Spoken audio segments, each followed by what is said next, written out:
At this point, it does seem like a CR is inevitable. I don't see how we could get it done. Not the way the Senate operates, not the amount of time it's going to take for them to get it through their body. I just don't see that happening. And I suspect, even though the speaker has said that he does not want any more short-term CRs, I don't see any way around it short of a partial shutdown. The idea of a CR for the rest of the fiscal year has even been floated, Congressman. Is that the world we're in, or would a little more time actually help write these 12 spending bills?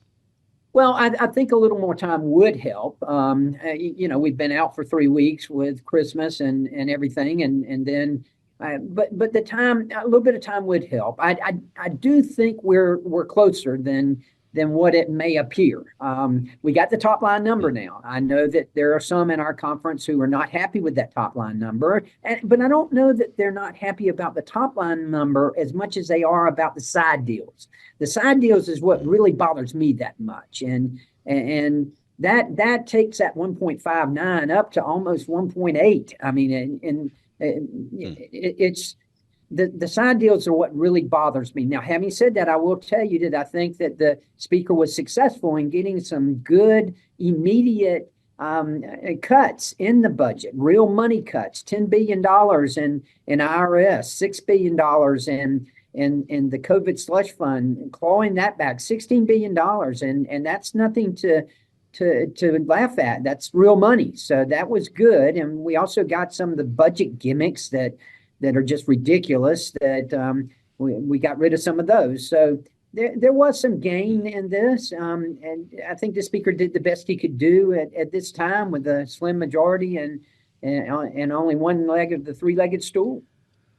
Yeah. You consider yourself an ally of the speaker, right? Because he's hearing some pretty tough talk from the Freedom Caucus. We're hearing motion to vacate again, or at least on the table. The idea that if he does what Kevin McCarthy did, he could be fired. Where do you fall on this, Representative? Well, first of all, I thought Kevin McCarthy got a raw deal, and I was a big supporter of Kevin, and I just think that was absolutely wrong. I am a supporter of Mike Johnson's. I want him to be successful. I want him to help. I want to help him be successful, and I want to help us be successful. Look, no one wants to cut spending as much as I do. It is out of control. Let me tell you. Right now, the federal government is taking in, through revenue and everything else, and land deals, whatever it may be, $6.4 trillion. That's $6.4 trillion that we are spending every year. That's $204,000 per second. The speed of light is 186,000 miles per second. We are spending money faster than the speed of light.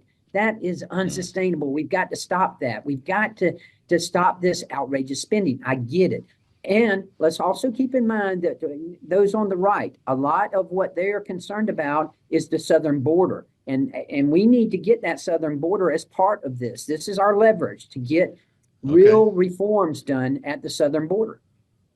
Well, I'd like to hear from you on that a little bit more, because we've spent weeks, a couple months here, talking about a potential deal on the border that would be tied to the supplemental funding request for Ukraine, Israel, and Taiwan. But we have been hearing from more Republican House members that they want to see border in this spending bill. And I think Chip Roy, in fact, is the one who's saying either close the border or close the government. Do you feel that way? Right.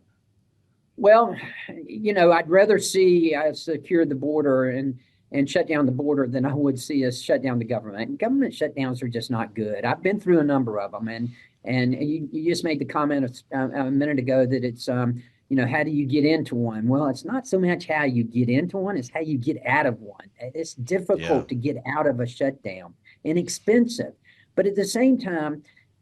A government shutdown is not the worst thing that could happen. The worst thing that could happen would be for us not to get anything out of that southern border, not to get any kind of policy reforms, any kind of in making sure we're enforcing the laws that are on the books right now. That's one of the things that needs to be done. That's why Mayor Orcus needs to go. He needs to be impeached, and because he's not enforcing the laws that are on the book right now. But we need that. We need that at the southern border. We also need to stop this outrageous spending. A lot of folks have suggested that the timing of a Mayorkas impeachment could kneecap this whole idea of crafting a deal on the border. It's a sentiment that even Senator Jim Lankford has expressed, the chief Republican at the table. You're on the border, on the budget committee, Congressman. How much time do you actually need? If these top line spending levels are in place, can you get it done in the next 2-3 weeks? We could. I'm very optimistic. And again, a lot of that depends on the Senate. The rules in the Senate are different, and it takes them time to get things like this done. So, but on the House side, we could get it done rather quickly, yes. But then again, keep in mind, it's got to go through the Senate. Not only that, but this is a lot of work for staff to do. Staff's going to need a couple of 3 days to get all these numbers put together. So it's not like, oh, it passed the Senate, it passed the House, then it goes to the president's desk. Well, there's going to be a little interlude there as well. Spending time with Congressman Buddy Carter, the Republican from Georgia, not only on the budget committee, but a member of the House that is in some cases outraged by President Biden deciding to approve of airstrikes, authorize airstrikes that were conducted last night against Houthi rebels in Yemen. Congressman, we've heard from a couple of different quarters of the House. It's not every day Ro Khanna and Mike Lee are agreeing on things. Mike Lee says the Constitution matters regardless of party affiliation. Pramila Jayapal, who runs the Progressive Caucus in the House, calling him out for a, quote, unacceptable violation of the Constitution. What's your thought on that decision by the commander-in-chief? Was it the right thing to do?